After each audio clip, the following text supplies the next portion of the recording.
What's real? What's deception? What should we be paying any attention to? What is it that's driving us insane?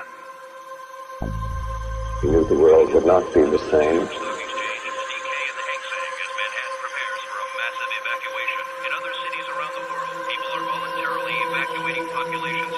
Something happening here. Truth Connections. If you're listening to this, you are the resistance.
Good evening and welcome everyone to Truth Connections Radio.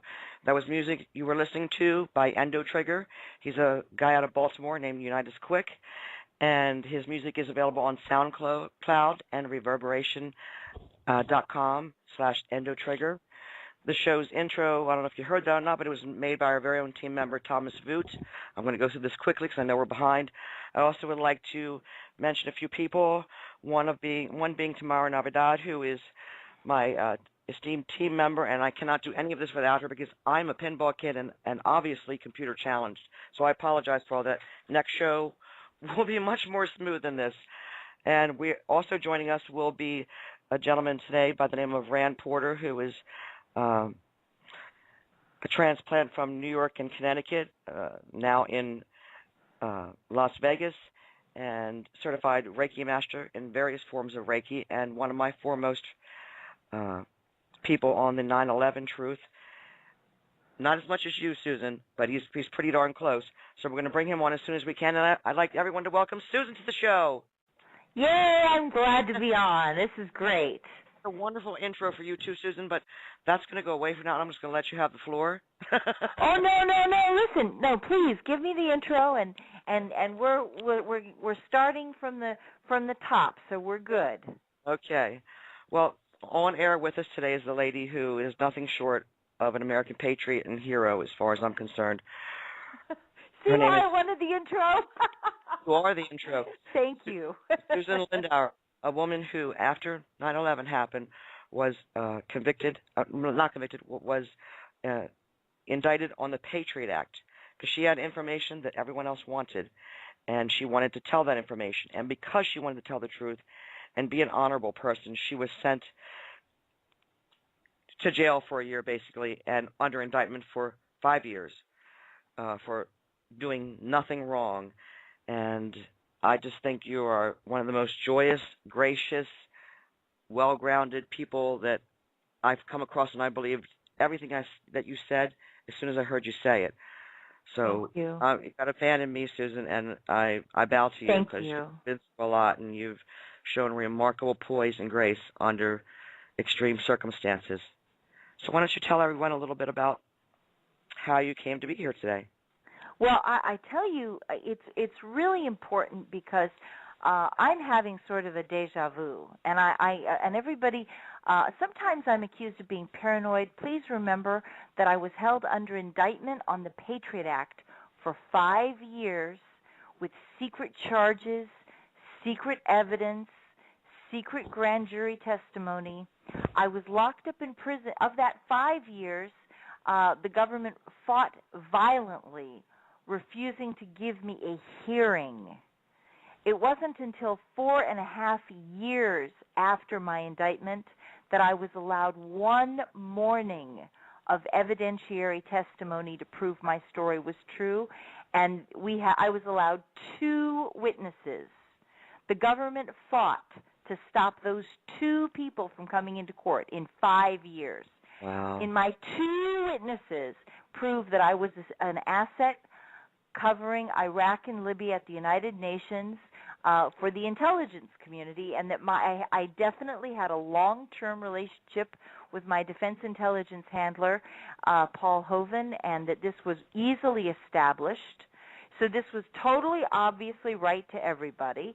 And then the second witness confirmed that I gave advance warning about 9/11 and that he had told the FBI and the Bureau of Prisons about my 9/11 warnings.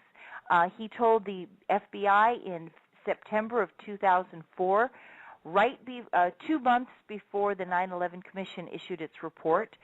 He told me and told the court that it was obvious to the FBI that the FBI already knew about this from other sources, because he talked with the FBI about the existence of the other sources, and we know that by March of 2004, my CIA handler and defense intelligence handlers had both told the FBI and the New York Times about the 9/11 warnings, and the New York Times squashed the story. Now, this is the New York Times that's covering Wall Street. Wow. Okay, This is their home territory. Absolutely. The World Trade Center is in their hometown, and they lied to the people of America. It lied to the people of New York, lied to the families who were directly affected by the attack. It was a horrible, horrible thing, and I was ground zero punching bag. I was the eye of the storm, the eye of the hurricane, if you will. That's kind of how I see it, is that I was standing right in the middle, and all this violence is going on all around me, and I can just turn my head in any direction, and I can see with clarity everything that's going on. Wow. And that's why they came for me. But I will tell you, I was arrested in March of 2004. I was held under indictment until January of 2009. Can you hear me? You're there, Rand. Yeah, we can hear you. Rand just joined the chat, so I just wanted to Okay. say hello to Rand. Sorry. That's okay. Hello. We had technical difficulties, and I love everyone for sticking around, and I apologize and promise it will not be this way next time. But go ahead. No. But anyway, of those 5 years, I just want to say to everybody, I was arrested 30 days after I requested to testify on Capitol Hill, and I had contacted the offices of Senator Trent Lott and Senator John McCain requesting to testify about Iraqi pre-war intelligence because, of course, as a lot of you know, I was the U.S. intelligence asset covering Iraq at the United Nations before the war. So they were hiding so much from you. And now, and the reason I'm going into this history is because past is prologue. I do feel that given in the 2012 election, the fear factor on Capitol Hill is so intense. They have effed up so badly. It would be so easy to do the right things, but they keep doing the wrong things. They keep screwing America. And if there's one thing that Congress does not like, it is accountability to voters. They want to keep those perks. They are some of the most dishonest, corrupt, untrustworthy, unreliable politicians. And so I want to say to you that I hope that you will keep me in your prayers. If you don't believe in God, that's okay. Keep me in your best wishes, because I will tell you, this is going to be a tough year for them, and they're going to be really hating me because I'm going to keep bringing the truth. I have no intention of backing down. I feel like we're in a fight for the soul of our country, and we are fighting to take back this country from some very messed up individuals who they don't like America. They hate as far as I'm concerned, what you see with the Military Detention Bill, what you see with the Patriot Act, what you see with Bradley Manning, they are determined to deceive you as much as they can. What you see with the 9/11 investigation, the war on terrorism, and even if you don't care about 9/11 and you're like in your head, you're like, oh God, please not more 9/11. Please, we can't take this anymore. Please let that go. Everything about 9/11 is affecting you now. It is the war on terror that has been a fraud. I worked in anti-terrorism for a decade, and there is no external threat that is hurting the United States. The greatest threat that we have is that we are bankrupting our own economy. We are bankrupting our middle class. We are transferring wealth to the defense military industrial complex. And the only reason that there will ever be another attack on the United States is because of our own foreign policy aggression against other countries, and those other countries are going to be provoked into slamming back at us, okay? And it won't even be a country that does it. It will be a group of very frustrated, angry individuals who are going to attack us. And it's going to be because of what we are already doing. So I would urge everybody, we've got to stop any war with Iran. We've got to realize that we are destroying our own society. We are the greatest threats to ourselves. But you can imagine Congress is not going to want to hear this from me. And so I'm frequently accused of being paranoid, but often if you're paranoid, that doesn't mean to get you. I feel like I was being stopped from getting online tonight somehow because I was doing everything right. I don't understand what happened. It was really bizarre to me how I couldn't get online. It kept booting me right off again. So that to me is kind of telling. You know? The Adjustment Bureau. They are afraid. They are afraid. I mean, weird things happen when I do radio shows, Kathy. I'll do radio shows and I'll be starting to talk about something, and all of a sudden my phone will cut off. I agree. And it'll be like in the middle of saying a statement, and everything will go dead right at that point. So they are really afraid. They don't like the American people. They don't like this democracy. They really don't like democracy, I'm convinced. They feel that it is they recognize that power to the people, talking truth to them, they are very frightened because they've done such a mediocre job. Yeah, they have. Go ahead, Rand, and interject if you like. No, that's good. No, I totally agree. I just think I want the truth to come out, because then all the truth's going to come out, and the people are going to be really mad at that point. I'm talking about UFO truth, the money manipulation truth. I mean, these people think that the brokers and the banks have messed with Wall Street so much, they don't know the half of it. And if they knew all the story, they would really be up in arms about what's going on, because it's just amazing what they can get away with. They just pay a fine, keep doing business. You know, it makes no sense to me. These people should be in jail. That's right. And the thing is that they are gifted at the corruption. They are gifted at manipulating the system and how to deceive the public. One of the things that I was attacked for recently, which is why I think that they may really come after me, is that I had protested embezzlement. I was protesting embezzlement of funds, $13 million from the 9/11 investigation. And I know for a fact that money was stolen from the 9/11 investigation and other terrorism investigations, but that's one of them. And it's an important one. Money was stolen, diverted into private bank accounts. Okay. Why don't you explain? Now, you would think that if I showed up on Capitol Hill and I went to the Senate Intelligence Committee and I went to Senator Dianne Feinstein's office, who is the chair of the committee, and I went to my own Senator, Barbara Mikulski of Maryland, who is also on the Senate Intelligence Committee, who is also, and these are supposed to be women advocates. You know, when come campaign time, these are proud women, feminist women who are defending, you know, the empowerment of women in society, and what a load of hogwash that is, it turns out. I was then contacted by the Capitol Hill police telling me that I should stop reporting thefts from the black budgets to members of Congress on the Senate Intelligence Committee. And I was like, wait a minute, you stop right there. That is their job. It is their job to watch that money. It is their job to conduct oversight of terrorism investigations. And if they're not capable of doing their jobs, they need to get out.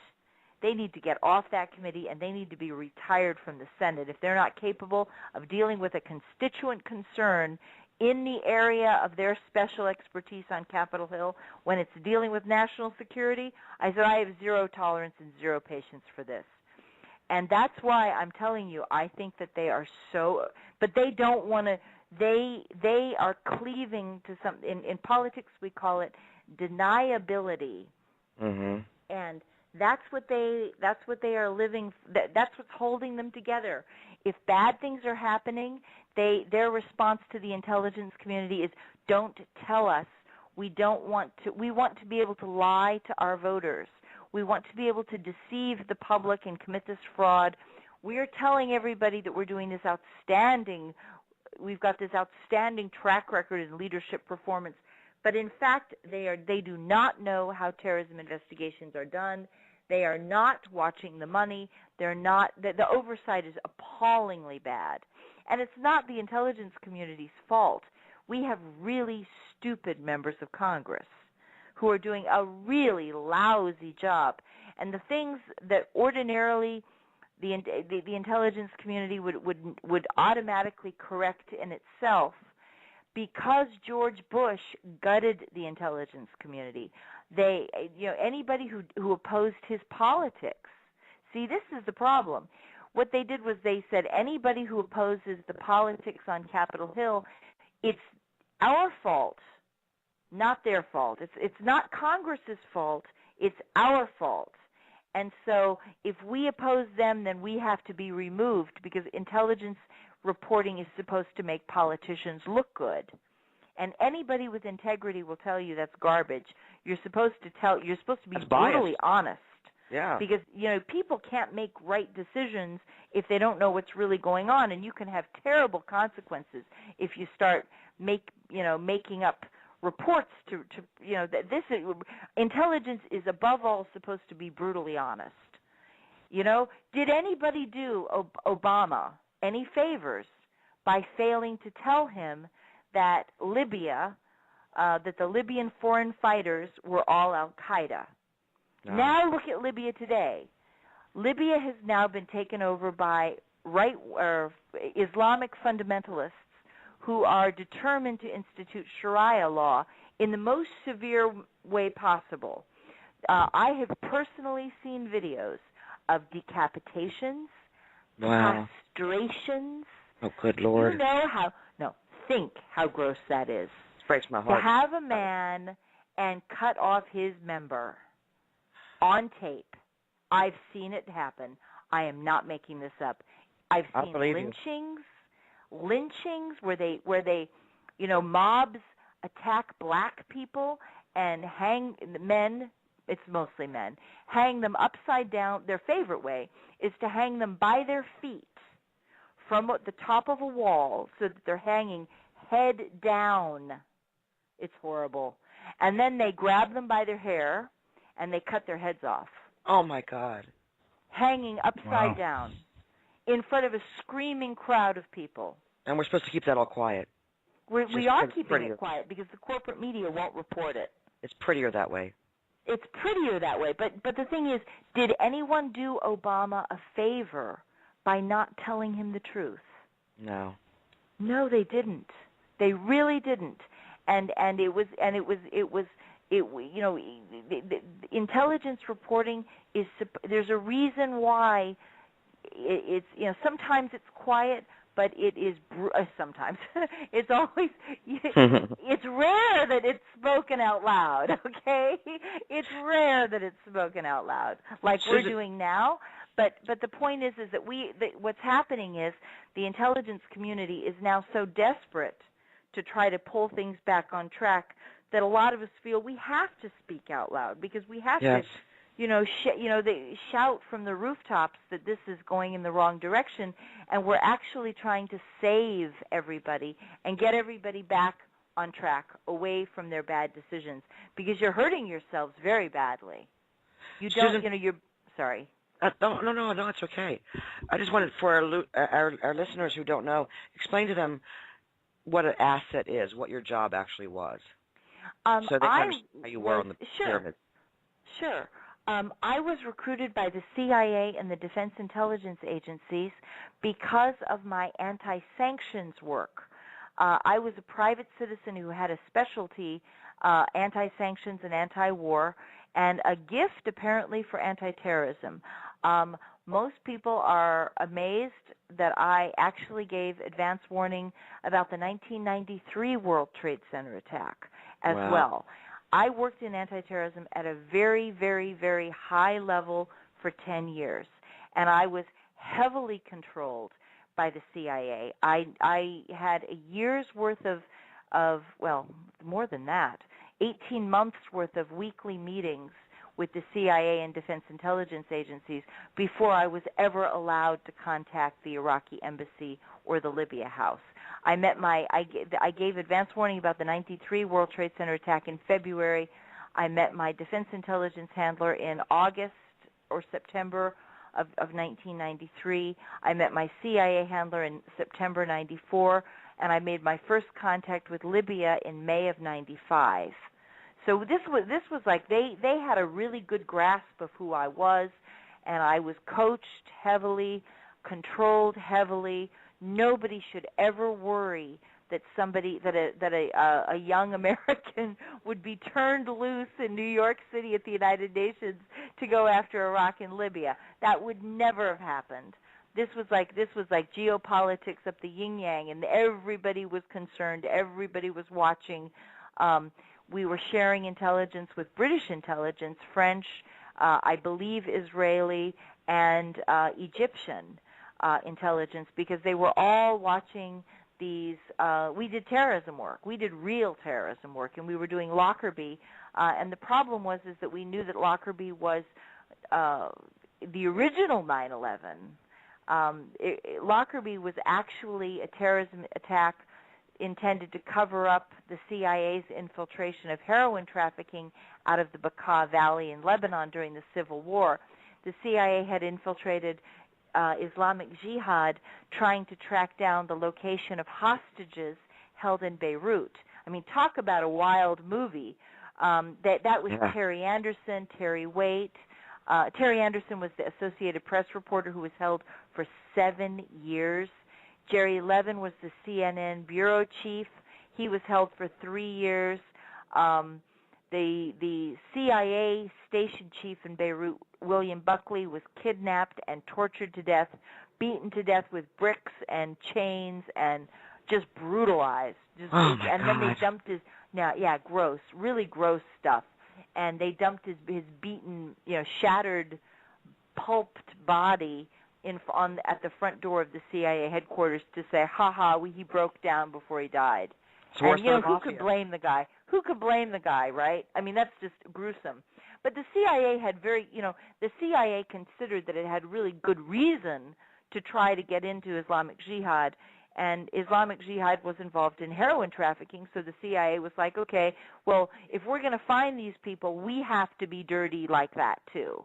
And that's the way it was. There was a reason for it. But somebody of the CIA team went rogue, or several people probably went rogue, and started telling Islamic Jihad every time the CIA was closing in. And so every time, the Delta Force was about to swoop down and grab these hostages, they'd be moved right at the critical moment. And so they began to think that somebody was ratting them out. And Defense Intelligence Agency, Charles Dennis McKee, called in Washington and reported possible rogue agent, double agent, and the CIA sent a team from Washington with the FBI. They came to gather evidence. They were flying back to Washington on Pan Am 103 when the flight was bombed. Okay? And here's a curious thing. The State Department put out a memo telling everyone to get off Pan Am 103 on that date because they said the flight was going to be bombed. And so they warned the president of South Africa, and his delegation was traveling on that flight. They got off the plane. Other people from the State Department and other it was during the holidays, Christmas holidays, and so a whole bunch of government employees and military people got off the plane, and that opened up seats for a group of students from Syracuse University to get on the plane. Wow. And so then all these little kids, 18, 19-year-olds die on the flight. They're kids. To me, they're kids. Sure they are. They're barely children, and you save the government employees and throw the kids throw these college students, to their deaths, and that's the dirtiness of Lockerbie. It's a very, very dirty case. But I was involved in all of these terrorism investigations and doing all this work with Libya and the Lockerbie trial, and we had done anti-terrorism at a very, very intensive level before we ever got to 9/11. I mean, everything I did was cutting edge of anti-terrorism for a decade. And that's the thing when the government decided they were going to, we were not just a low-level team. Mm-mm. We were highly active. We were on the cutting edge. We dealt directly with Saddam Hussein and Gaddafi. You're also connected, very connected, and you knew these people, and you made deals for higher-ups to these people. Yeah, exactly. And so, there was they had to take me out in order to cover up all the bad things that had happened, and to cover so that they could lie to you. And the problem is that every word out of their mouths, Kathy, is a lie. And they don't even, it's like I can't stand to listen to politicians talk about terrorism. I mean, it just sends me up the wall. When I hear I can't even listen to the Republican debates. I mean, my housemates are like, Susan, you're screaming at the television again. Your dogs are going to be terrified of you if you don't stop yelling at the television. I can't watch it. It just absolutely drives me nuts. Well, Rand came on board with the whole 9/11 thing. I'll let him tell you, because go ahead, Rand. You take the floor. How you became to.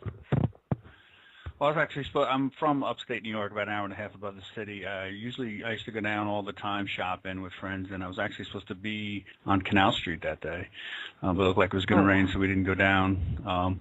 But I went down about 10 days later and got to as close as Canal Street, and it was still on fire, and everybody was crying in the street. It was just quite a scene. But that wasn't long before I started to question what I was seeing on TV and started to really research into it, and saw quite a lot of inconsistencies in the data about the towers, how they fell. I attended an A&E, that Architects and Engineers Conference. Oh, yeah, great. Which shows about the thermite. It's quite compelling evidence that they present. Yeah. Well, it's interesting because I was actually, I've never told this story, but I was locked up in prison with a woman from Japan, and she had, like a lot of people, she was not special in this. She had an apartment across from the World Trade Center, and when there was dust that had come into her apartment. And she was very surprised by she wanted to know what kind of dust this was. So she did something unusual. She she bottled it up and sent it to be processed, because she wanted to have, she had some money of her own, and so she had the ability to pay somebody to afford like a chemical, she could afford to hire a chemist to do a private analysis of this thing. And the government came in, swept down on her, grabbed up all the powder that was in her house, grabbed or her apartment, grabbed up all the powder from the laboratory samples. All the samples from the laboratory. But then she had done something else.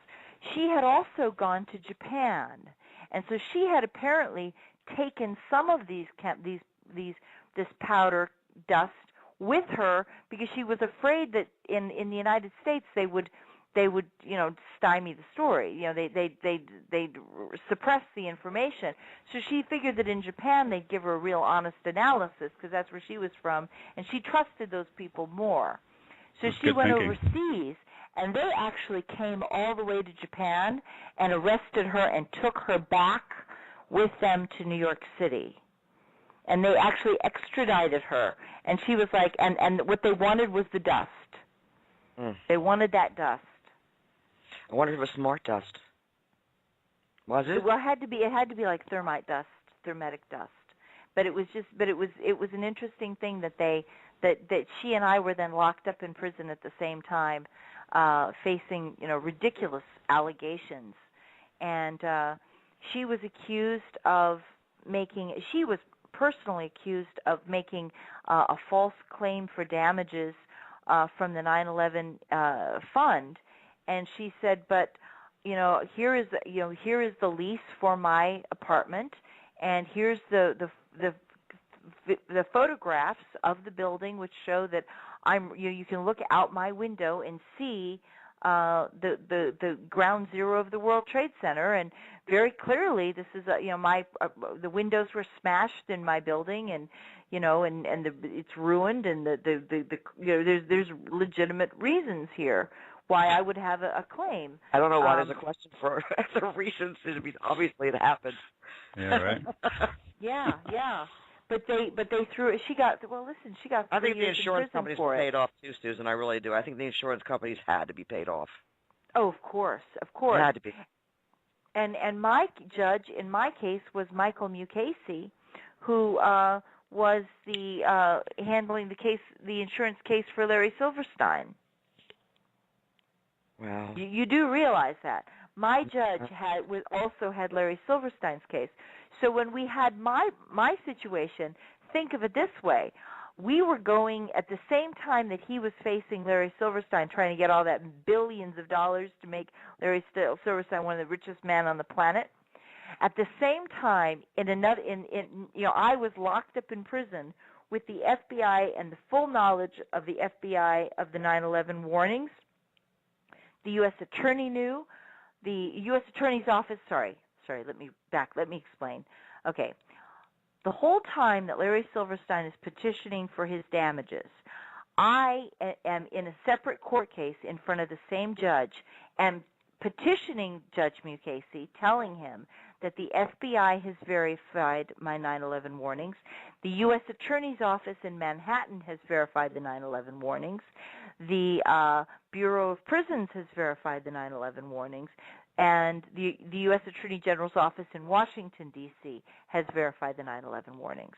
And all these people then are going in front of the judge and looking him in the eye and saying, Your Honor, we just don't know what she's talking about. Gosh, she keeps saying she warned about 9/11. Honestly, Your Honor, I don't know. Where did this come from? And, of course, it was all to protect Larry Silverstein. I ought to sue Larry Silverstein for this. He's got the money. Seriously. And it would be a valid case, too. I mean, yeah, it would be a valid case because I got him all his harassment, money. definition of character, false imprisonment, everything. I mean, you should be able to sue the universe and get money as far as I'm concerned. Yeah. But I'll tell you something. The funny thing is like the government, which is so afraid of the truth, is just not. It's like I always think of it that the government should like the Obama administration. I was attacked by the Bush administration, the Republicans. Now the Democrats are in power, and I always think to myself, why wouldn't the Democrats want to express their horror over this? Ordinary American people can see that this was a gross injustice that I was subjected to, and yet Obama takes the same tack as the Republican Party. He will not admit that 9/11 was an inside job. He will not admit that we had advanced knowledge of 9/11. He will not admit that locking me in prison was wrong. I mean, my attorney and I tried to talk with the Obama administration and the Senate Intelligence Committee. Right after the Obama came into power, right after his inauguration, we met with the Senate Intelligence Committee. We told them about the 9/11 warnings. And even so, they are still, to this day, they want to lie to America. They know very well that it's true. They don't want anyone to know that they stole the gold. True. They don't want anyone to know that they stole the gold, and that's why they probably did all of this. That's got a lot. In my opinion, all this missing gold and money has a lot to do with it. Yeah. Yeah, sure. It's all just not. Yeah, it has to have something to do with it. Susan, why don't you tell everybody, give your book a plug real quick? I mean, if you guys don't mind, I think we're just going to go right on through, since I was tardy for the party, and if you don't mind, we'll just go right on through till 10. That's okay. Right. That's all right. My book is Extreme Prejudice, The Terrifying Story of the Patriot Act and the Cover-Ups of 9/11 in Iraq. I hope that you will all get it off Amazon.com. It is a first-person narrative, and it gives an entirely new, different perspective on 9/11 and Iraqi pre-war intelligence. It takes you inside the Iraqi Embassy, and it's not an academic book. It describes real conversations with actual diplomats and how this stuff really played out. and it's like getting a debriefing from it is a debriefing, but it's like a spy thriller. It's not an academic scholastic book. Some people are really afraid that it's going to be like this foreign policy tome, and it's nothing like that. If that's what you worry about, nothing to fear. And it also, the second half of the book is about the Patriot Act, and it goes inside my prison life on Carswell Air Force Base and the horrible, the terrifying experience. I was locked up. I was accused of being incompetent to stand trial, and I was sent for a psychiatric evaluation, which had to be, something straight out of Joseph Stalin and the Gulag age of the Cold War. It was Soviet-style psychology. If you oppose the government, there's something wrong with you. It was the most terrifying experience. And they couldn't break you. They couldn't break you, Susan. But so they tried. That they had so no hard. idea. They couldn't understand why they couldn't break you. That, in my opinion, that probably had something to do with it, because they're like, this woman's got to be crazy. But it's just they're trying to make a smokescreen to something else. You know what I mean? Because you're so grounded and you're so firm in your stance, and you're not going to bend. Period. Thank you. Well, I appreciate hearing that, because I will be honest with you. When I was locked up, the first few months that I was there, I was okay until they announced that they would not release me. The law allows them to hold someone 4 months, 120 days, in a competency evaluation. And everybody knew that it was garbage, and that we figured this was the only prison time they were going to get, and they were going to maximize their 120 days. However, what shocked everyone was when the government refused to release me. They said that they were fighting to detain me indefinitely, up to 10 years, with no hearing or trial. You think how frightening that is. I can't imagine being silenced, let alone locked up. Yeah, and you're locked up in prison on a Texas military base, Carswell Air Force Base. And not only did they want to lock me up, but they were petitioning, which really was bad enough. Which was like 1,000 times worse is they petitioned the court for the right to forcibly drug me with Haldol, Ativan, and Prozac. And Haldol by itself is a rhinoceros tranquilizer. It renders you chemically lobotomized. You cannot walk, you cannot speak, you cannot write with a letter, you cannot eat with a fork or hold a cup to drink. You're dribbling out of your mouth, basically. Yeah, you're dribbling out of your mouth. It copies the effect of Parkinson's disease. It makes you a stone, a statue. It's a hideous thing, and they wanted to do that to me, and I was like, never. I don't care. We will fight this all the way to the United States Supreme Court. And they were really hoping, I think, that I would break down and they could give me a drug and then make big announcements on Capitol Hill. Oh, we had to drug her. Oh, we had to drug her. See, she's on a drug. She's on a drug. And that was what this was all about. It was, how do you make the politicians feel safe? Politicians have lied to America. How do you protect the politicians so that they don't lose their jobs in the next election? And that's why I'm telling you, in 2012, they are going to be, I fully expect, Kathy, honest to God, that they will come after me again. I really do. I think that because I am not a threat in terms of violence. I'm a threat I'm anti-violence. I'm against violence, but I believe that my knowledge is, and the threat of my knowledge, because it exposes this long-term deception and the whole fraud of the war on terrorism. It's a lie, a total fraud. The whole thing is a lie. It's going to snowball to be a million things, and that's what they're scared of. Yeah. And it would be so much easier if they would just do the right things. If they just, all Obama had to do was a few things. Close Guantanamo Bay, repeal the Patriot Act. Instead, he extends the Patriot Act. He gives us the Military Detention Bill. He gives us, Libya. He gives us, wars in the Middle East that are crazy wars. We should not be fighting Syria. If Syria has a problem with its own people, that is their problem. Stay out of it. They torture children, so why wouldn't they torture an adult?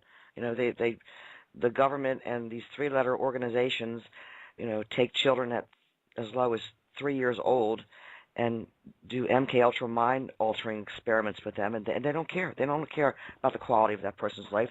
They don't care about the pain that they cause these people, and that's a big reason why I'm on my soapbox here today, and what has gotten me wanting to put the truth in the open. Because if they're going to do that to a child, what else are they going to do? What else are they capable of doing? These soulless people who are in control. I don't understand it. I don't understand how your handler could have sold you out like that. If someone you worked so closely with for so long just washed his hands of you and said, she's nothing, and blew you away. And I'll tell you why he did it. He had stolen. To save his own ass is why he did it. Sorry. Yeah, he had stolen at least $13 million off the 9/11 investigation, and we figure, my attorney and I figure that he'd probably been stealing money from other terrorism investigations. But I happened to be with him when he was on the telephone with the CIA getting the money for the 9/11 investigation, and I was in his office and I heard him talking, and then he got off the phone and was very excited, and he told me point blank how much money it was. And then I said, "Oh, that's fabulous. I need some of that money, because I've got my Iraqi intelligence agent who's going to help us with identifying terrorists in Baghdad, and I need to get paid for my work on Lockerbie." Good with it, and they just want to line their pockets. And he was like, "Well, yeah, I'm building a mansion in McLean, Virginia. I'm gonna buy a new piece of land and start construction again on my mansion." He had started one mansion with $8 million, wondering where that $8 million came from, by the way, and he didn't like that, the way it was looking, so he thought he'd start over from scratch with a $13 million mansion. And again, you start to wonder, wait a minute, where did you get that $8 million? Where did you get this under the table somewhere? Yeah, it's from your tax dollars. No doubt. But no, it is from your tax dollars. Yeah. But the problem is that the Congress, which thinks that I'm bad, see, here's the thing that's so crazy, Kathy. Congress looks at me and they think that I'm the bad guy because I'm exposing their deception and their poor oversight of this money. They're not angry at him for embezzling the money. They're angry at me for pointing out that he's embezzling the money. Do you see? He got his hand caught in the cookie jar. That's why they're... But they're like, take the cookie jar. It's okay if you take the cookie jar. But they say to me, you better not tell anybody he took the cookie jar. Yeah. We gave him that cookie jar. You don't tell anybody that he stole that money. You better stop talking about that.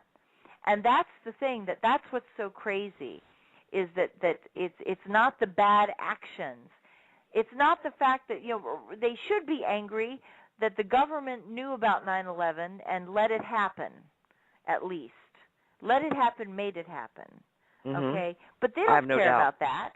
What they care about is protecting politicians so that they can hide from the truth about 9/11. And so the lobbyists keep giving them lots of money. Yes. Which is making them rich, which is what it's all about, Kathy. Yes, absolutely. Their net worth increases amazingly fast for just being in office a year. Some of these guys. That's right. That is totally right. And they, and that's what, my book, that's why I urge everybody to read Extreme Prejudice, The Terrifying Story of the Patriot Act and the Cover-Ups of 9/11 on Amazon, because you will come away with a completely different perspective on the war on terrorism. Even if you're not interested in 9/11, or you say, "Oh, I've heard about 9/11 for so long," you don't know anything. No offense. No. I know that there are people out there who are experts on 9/11, and I'm not trying to say that the experts on 9/11. David Ray Griffin knows a lot about 9/11. Okay, absolutely. Okay, and there's some really knowledgeable people about 9/11 out there. I'm with you on that. But the point is that the regular public, the Joe Blow public, just has not a clue in the world how bad these lies are. And the lies are huge. The lies are even bigger. David Ray Griffin sent me an email. He said, I want you to know that I believe you. You have credibility. I trust your credibility, and I believe you with what you're saying. And these poor kids all over the country who wanted to fight for their country, that went into the war, had no idea what they were really getting themselves into. A lot of them just wanted a job because they didn't have one, and they go to fight for these wars and they don't even know what they're about, I really feel bad for them because a lot of them just want a job. That's why they go. They want a job. They want to go to school because that's the American dream. And why not? Why not feel like a hero while you're doing it? It's all a big lie. Yeah. Well, and then they come back and they're very badly damaged. They're physically and emotionally damaged. They've got post-traumatic stress, a lot of them. There's one suicide attempt every 80 minutes by American soldiers. Wow. One every 80 minutes. More American soldiers die from suicide than die every year in battle. Okay, now think about that. That's it's amazing. Tragic. Yeah, they're saying epidemic proportions at this point. Yeah, epidemic. The suicide rate of our troops. Yeah, yes. And these are the brave guys and women who sign up to fight for our freedoms, and they're committing suicide. You have to ask yourself why. Yeah. It's kind of sad. Absolutely, Rand. I did not know that, you two. Wow. Yeah, no, it's tragic. And Veterans for Peace is saying, but the thing is, Veterans for Peace is pushing for more medical care, more counseling services, intervention services, suicide hotlines, and they're trying to help these kids. But we don't have money for them. We have money for Richard Fuse to build a $13 million mansion. We have money for we call them Beltway bandits. You guys. They're Beltway bandits. That's the official term in Washington for defense contractors and intelligence contractors, surveillance contractors who are grabbing up these contracts. Beltway bandits. We've got bazillions of dollars for these people, trillions of dollars to spend for Blackwater and KBR, but we don't have any money for the kid who's come back with an amputation or paralysis or a head injury or suffering from severe post-traumatic stress. That kid we're going to send to prison. A lot of those people are going to end up in prison, or they're going to be homeless. I saw a documentary on that they come back, with such bad post-traumatic stress that a lot of them end up in prison in a year from the post-traumatic stress and just striking out at people. Those people should get top-notch medical care, like the kind of medical care that they give people in Guantanamo Bay, Cuba. I bet you didn't get that kind of medical care, did you, Susan? No. Did you get Guantanamo Bay? I wouldn't have wanted anything from them, though. I have to tell you. I bet you didn't. I'd be afraid they'd slip me something. I'd be afraid they'd implant me with something or kill me somehow. I don't want them touching me with anything. Yeah, well, I was scared out of my mind. I can imagine. The thing is that the military detentions bill makes this, again, why? Why are we doing this? The decisions we're making, we could just as easily make the right decisions. Why make the wrong decisions? Why not just, why not protect the values of the United States of America? What happened to the Constitution? I mean, I always thought what Constitution? That's what I always say. What Constitution? What Bill of Rights? Is that just like paper towels now? Yeah. According to the politicians, it is, and they don't like it. They don't like it at all. They see it as a real threat to their ability. But we're setting up a situation where we could end up with martial law. they want us to end up with martial law. In my opinion, it's all just an antagonistic parlay to martial law, I think. I think you're right. I think you're totally right.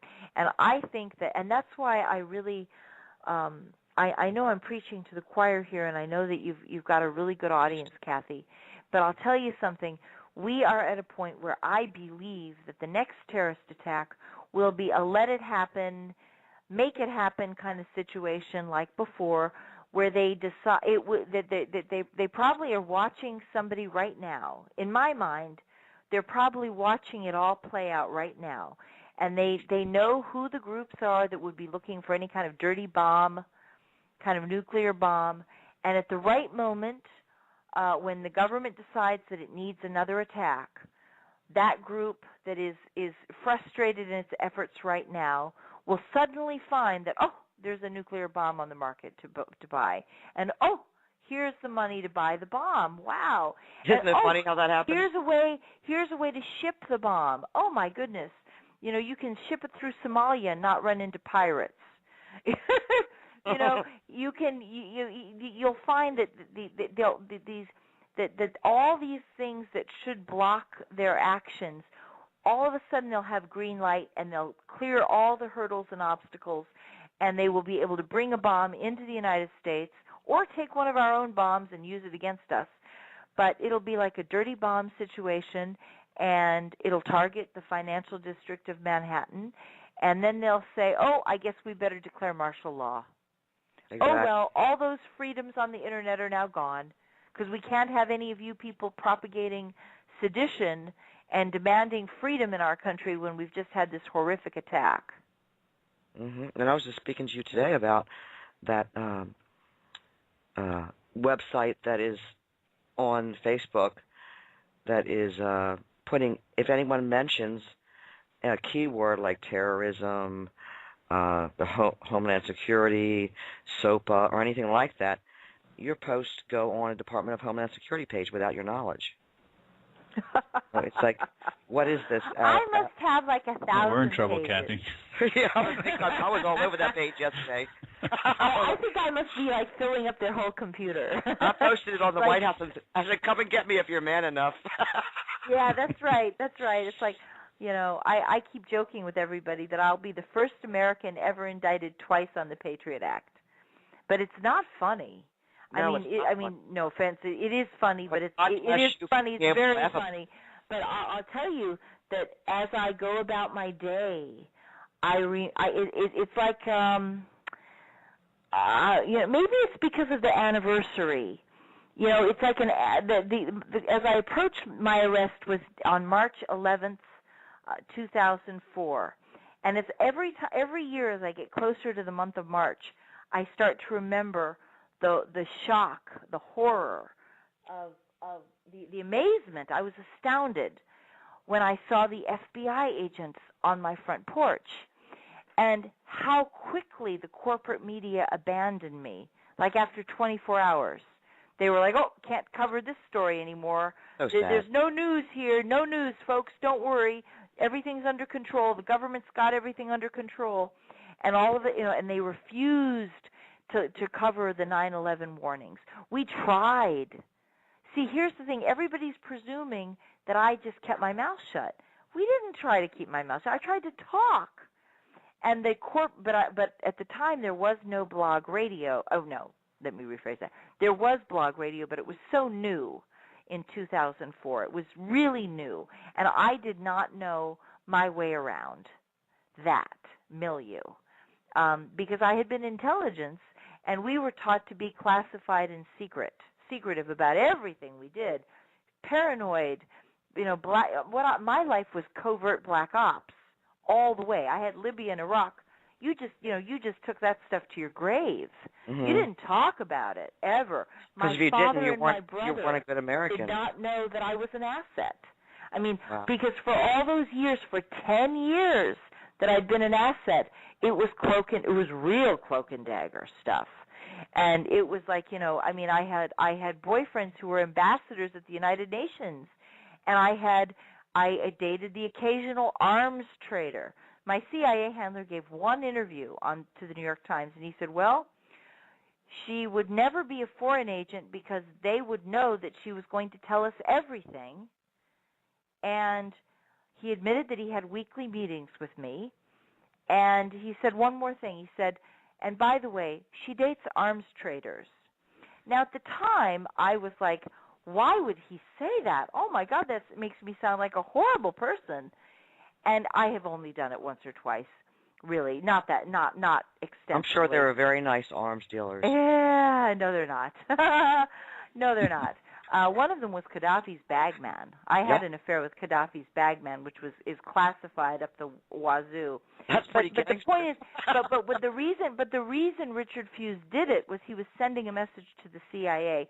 She is not this little Chiquita here is not some little female who's done nothing. I had the highest level security contacts that would be imaginable to me. I mean, you can't even imagine. I mean, like I dated ambassadors on the Security Council.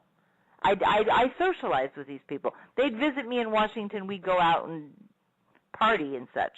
You know, in Washington, they'd come down from New York to see me, and I'd go up to New York to see them. And we were, so it was. I had quite an interesting life, but the way I was portrayed in the media by the New York Times and by, the corporate media, CNN, Fox News Channel, was like this little flaky little Chiquita running around. I was like, I was anything but that. There was nothing remotely similar to reality in anything that they were telling you. And we tried to tell these reporters about the 9/11 warnings.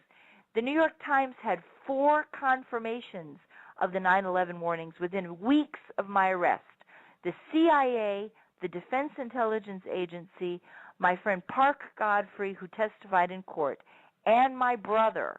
And my brother's kind of flaky, so I could see that. But with the CIA and the Defense Intelligence Agency, you can get by with a flaky brother. But the point is there were 4 confirmations, and the New York Times squashed the story, and instead of giving an honest, straightforward account of what happened, they attacked me and tried to destroy my reputation so that other journalists would not come listen to what I had to say. It was appalling. Nobody could believe it. I think they wanted to make you look like a double agent. And I had a question to ask you, Susan, if I may. Sure. During the whole time that you were an asset and doing what you were doing, was there ever a time that you just wanted to quit, or did you just keep forging through, hoping you could change and make a difference?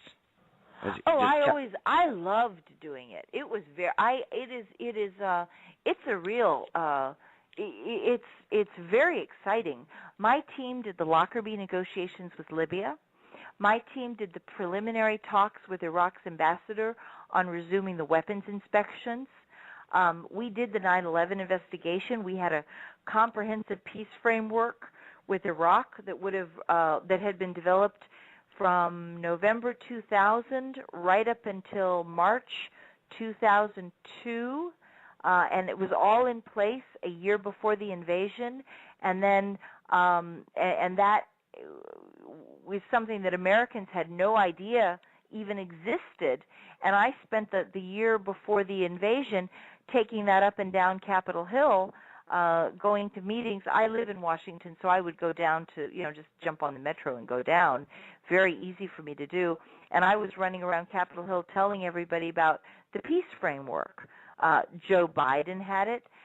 John Warner had it. The Senate Richard Lugar had it on the Senate Foreign Relations Committee. All of these, Chuck Hagel had it. The House Judiciary Committee had it. The members of the Black Caucus had it. You'd be amazed how many people had this. Darrell Issa had it, who's a big Republican in California. Jane Harman had it from the House Intelligence Committee. And you'd be amazed how many people then turned around and lied to their voters because they did not want to acknowledge that there was a different way that would have resolved made the entire war avoidable and unnecessary. Every single objective that you wanted to achieve could have been accomplished without firing a shot. And that's the thing, that these members of Congress have led us down it's like the Pied Piper, playing their flutes, seducing the people, calling the people to chase after them down this path of war, and you never had to go there at all. We have wrecked our country for nothing, for no reason at all. We never had to do it. I'm with you on that one. It's just senseless.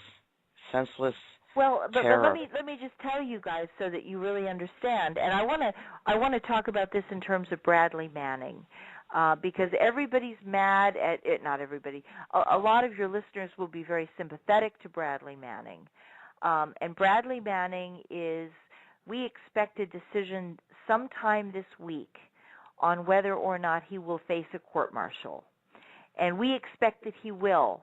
And they are threatening him with life in prison. And so I want to draw some parallels out for all of you, because I want you to. I think that he deserves a lot more sympathy that he's getting. I realize you sympathize with him, Kathy, but I want your audience to really think about this kid. He's 20. He started off at 23. I believe he's now 25. He's very, very young, and I want you to think about the fact that he went public with information that was already known to the Iraqi people. He's been accused of aiding and abetting the enemy. But in fact, the enemy, the, quote, Iraqi people, who, by the way, are supposed to be our allies, we're supposed to be over there liberating them, so they're supposed to be our friends, okay? The Iraqis are living through the U.S. occupation. They know very well what we did over there. This is not news to them at all.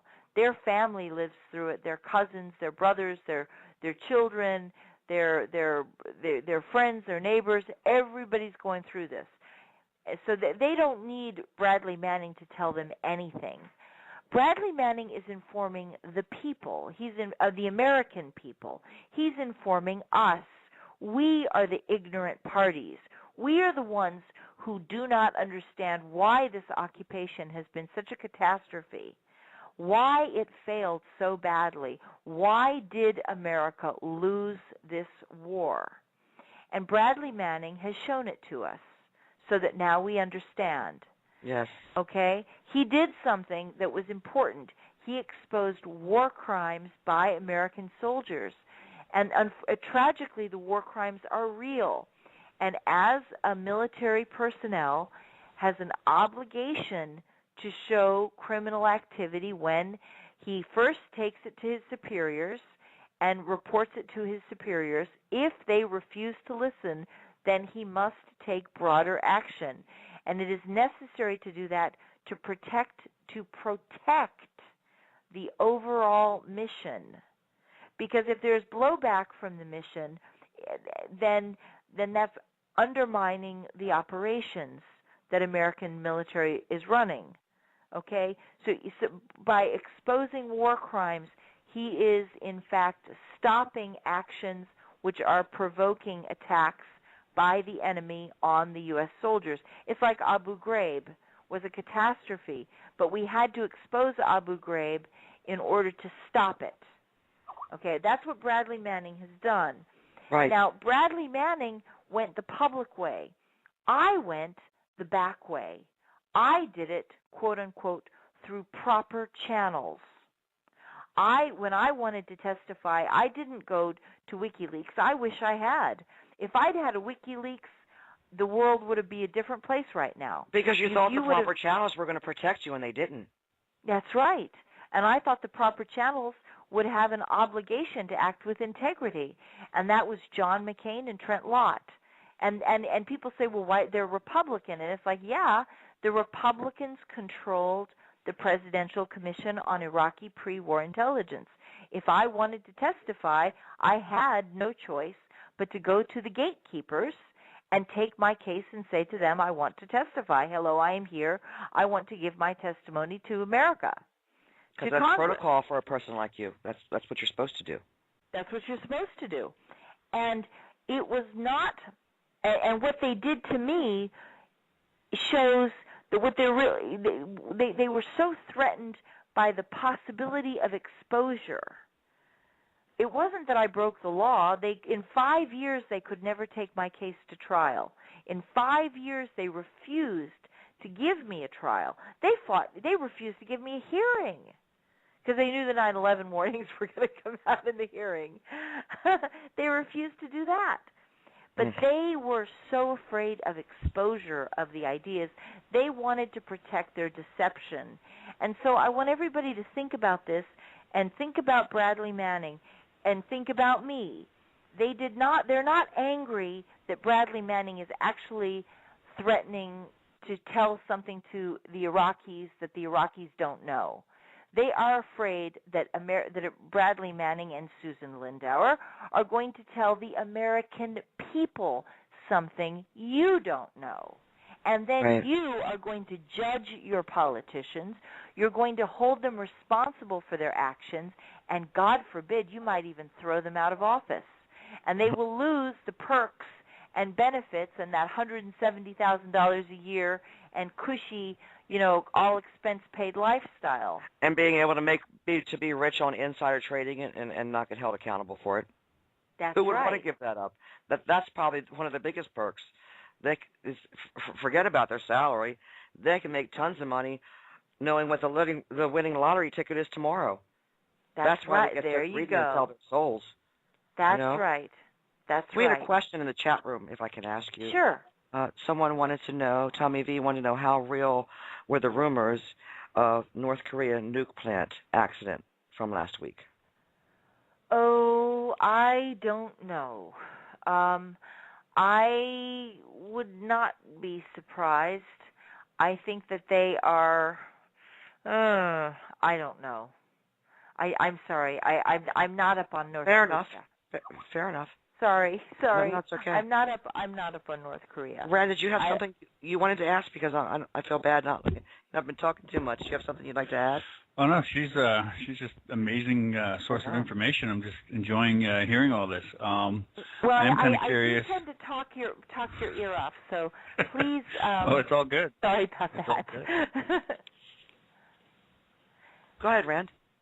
In Iraq, I'm curious. I mean, I know we've pretty well destroyed their economy and devalued their currency. Any idea if we're going to allow them to have any semblance of some of their wealth back, or are we going to just continue to control their country, kind of, as a puppet? Here's the deal. Here's the tragedy and the crazy thing about Iraq. We have, before the war ever started, the United States had the sanctions in place, which killed 1.7 million human beings, wiped out literacy in a single generation, destroyed income in the second largest oil producing nation in the world, became one of the poorest nations of the earth. Okay, we are delusional if we believe that we have any sphere of influence in Iraq at all. We don't.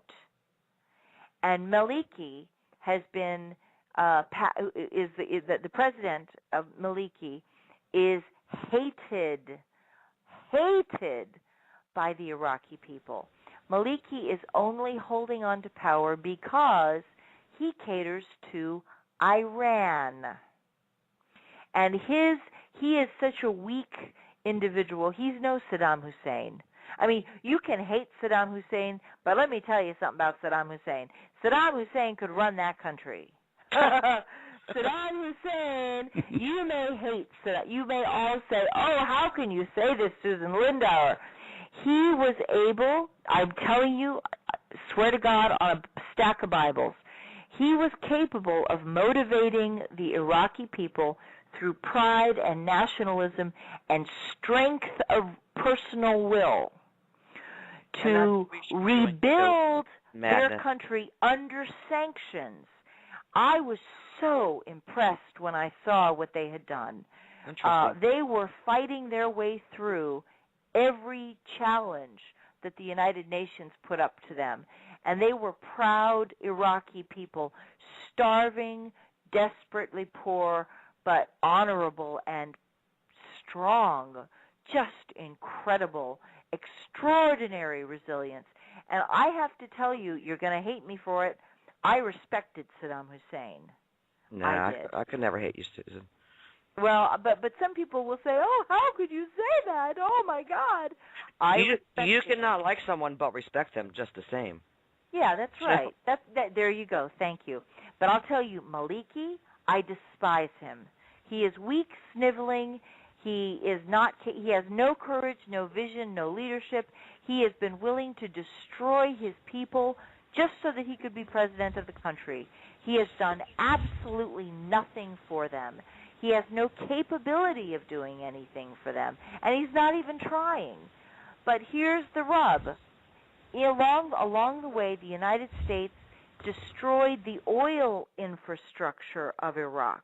The pumping stations are ruined. The pipelines are ruined. It is now cost prohibitive to get the oil out of the ground in Iraq. So here you have the world's second largest oil reserve, and we can't get to it because we don't have any money to rebuild it. That's going to lead to another question, if you don't mind, that we had in the chat room earlier. I can't see the chat box because there are technical issues today, so I'm trying to answer some questions. There's about 10 minutes left, and I'm going to go to that question as soon as I can find it. Real quick, I was under the impression Maliki had ties to the IMF, which would kind of explain why he really doesn't care much about Iraq itself. He's just, working for the money guys. Oh, I think that's true. Maliki he has no constituency in Iraq.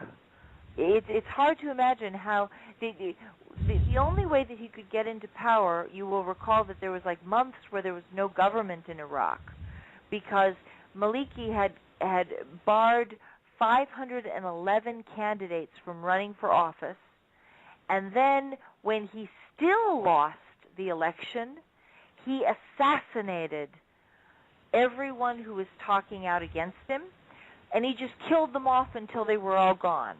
And then he said, "Oh, now I have the majority.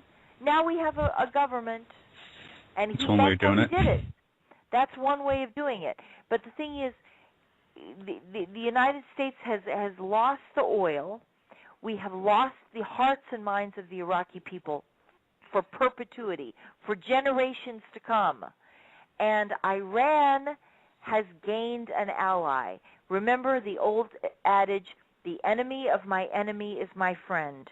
And I promise you that from now until the end of time, for the next 1,000 years, Iraq and Iran are going to be tight. Anything that Iran wants, they will get. If the United States is expecting that the United States will use Iraq's territory to launch a war on Iran, we have totally miscalculated. It will never happen.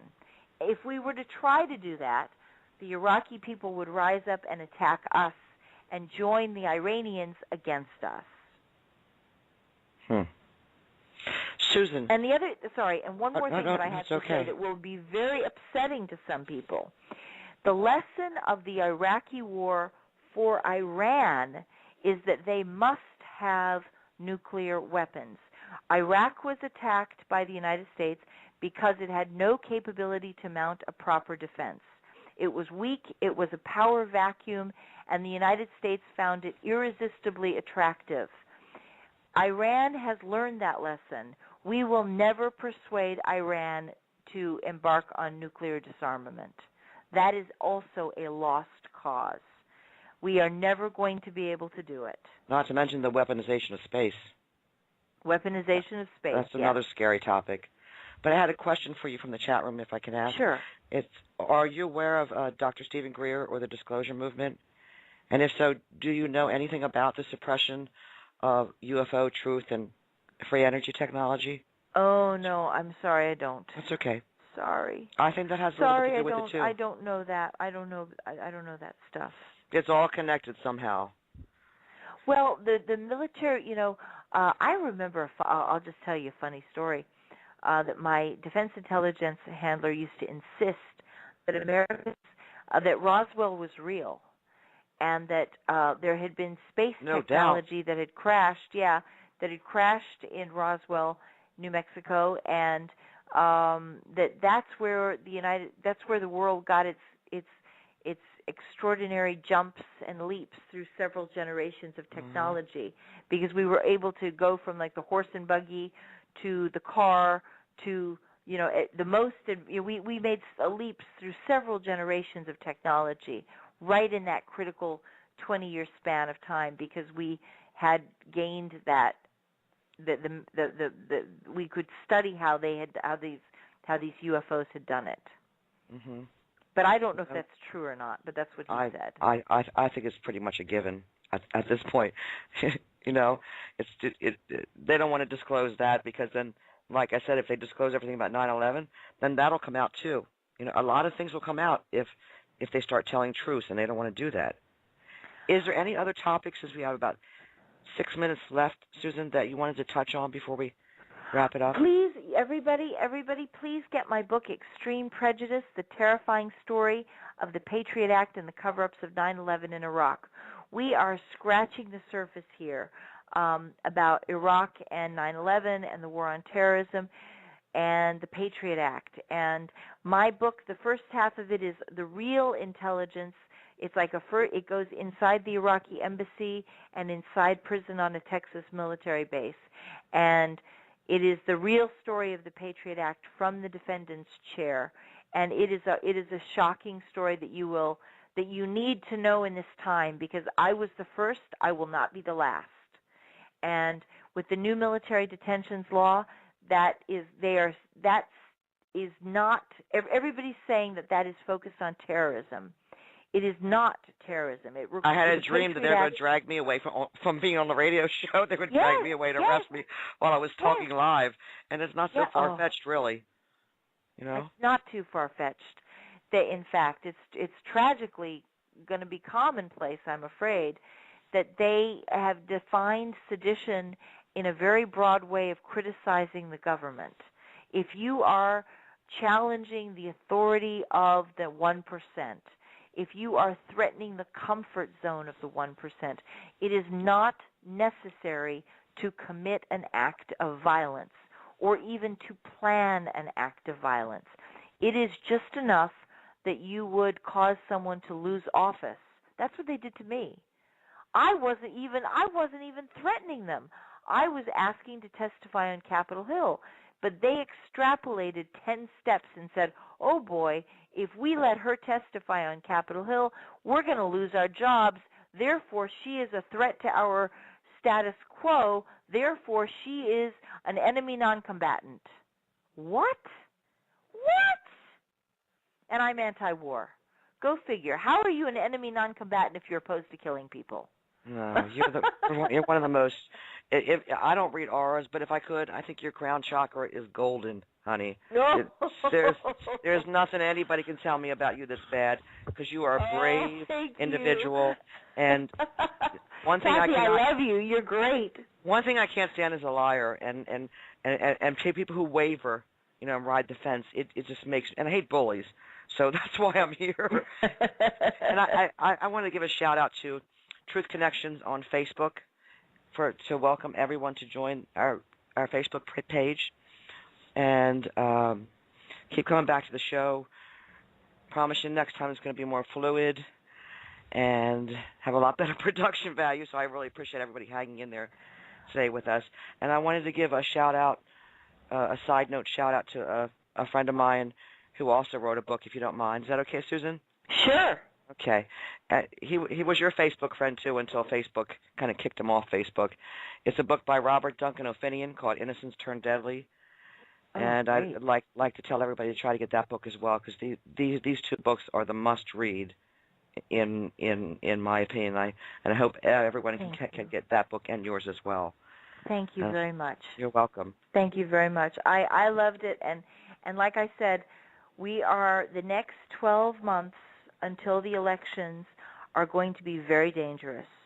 for me, for not dangerous. Dangerous is a good word. No, I'm sorry, it's a good word.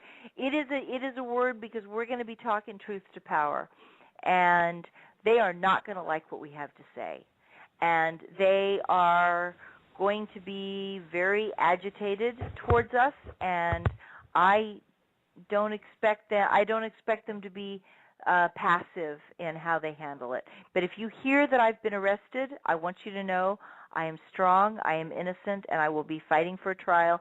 And anything bad they say about me, I will be ready to beat the crap out of them in court. And I will be on a soapbox yelling for you. Know that. Okay. Well, listen. If they do, I hope you will replay this show because I tell you, Kathy, I have in my gut. I feel like they're going to want to take me out. I could be. I know I'm paranoid. I know I'm paranoid. You're probably very right in assuming that. They've killed a lot of people. They've killed a lot of. They killed that biological scientist in Delaware. He's found in a dump. You know why? Because he knew something. Scientists have been killed left and right. Whistleblowers have been killed left and right. This stuff has got to stop. You know, how many soulless beings are running this planet, and you know, the people that kill them probably get killed. We don't even hear about those people. You know? Yeah, the new term is suicided. Yeah, I would never commit suicide. Everybody, laugh in their face if you ever hear that I've been suicided. Just know I have strong religious values that would prohibit me from ever doing that. Even under indictment, even when I was locked in prison, I was never tempted to commit suicide. I think the world is a beautiful, glorious place, and even in the worst days, you have a beautiful sky.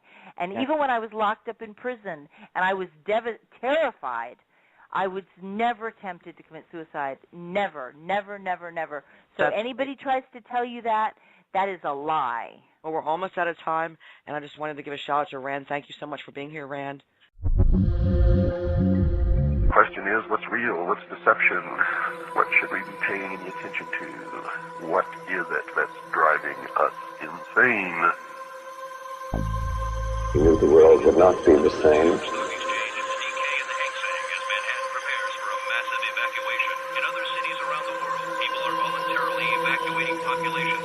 Something happening here. Truth Connections. If you're listening to this, you are the resistance.